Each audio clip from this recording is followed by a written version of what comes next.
The first topic in tonight's presidential debate was the Supreme Court. And if you were watching, you saw two different viewpoints on whether a justice should be named before the election. Democrats and Republicans are split. KOCO's Abigail Ogle here tonight. Abby, you spoke to a local expert about this very important issue. That's right, a law professor. It was a fascinating conversation that we had.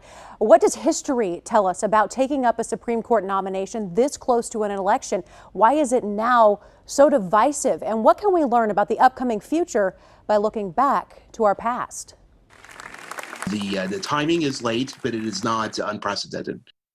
Oklahoma City University law professor Andrew Spyropoulos says while it is unusual, it happens. A Supreme Court nominee named this close to a presidential election.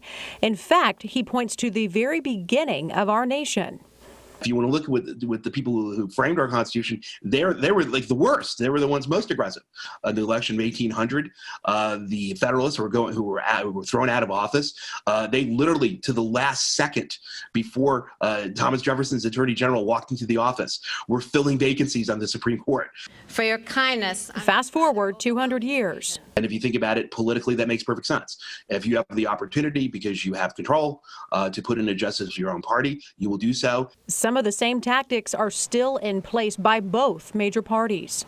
When you have a president and Senate of the same party, they confirm the nominee. And I asked if he was surprised at how divisive this has all become. He said absolutely not. It's the way things have been going in this country for a very long time. So you could have predicted almost word for word what everybody was going to say. So why is it so polarizing? The law is not always clear. The court is tilted 5-4 toward a conservative or originalism view. Now, with nominee Judge Amy Coney Barrett, it would become 6-3. Even if the law doesn't say anything about, for example, abortion or marriage, neither one of those words are in the Constitution. The law doesn't interpret itself. That's what the justices are for. Even though justices interpret law and the Constitution differently, Professor Spyropoulos says they work well together. People see the rest of Washington as being dysfunctional, but not the Supreme Court. The court gets along very well with each other. That is part of its culture. What did I tell you? It was a very interesting educational interview I got to have today. He also said this is likely even more emotional because of the fact that it was Justice Ruth Bader Ginsburg. She became an idol, a hero to so many, even a pop culture icon in her later years. He says that elevates the emotion even more. It's even more sensitive.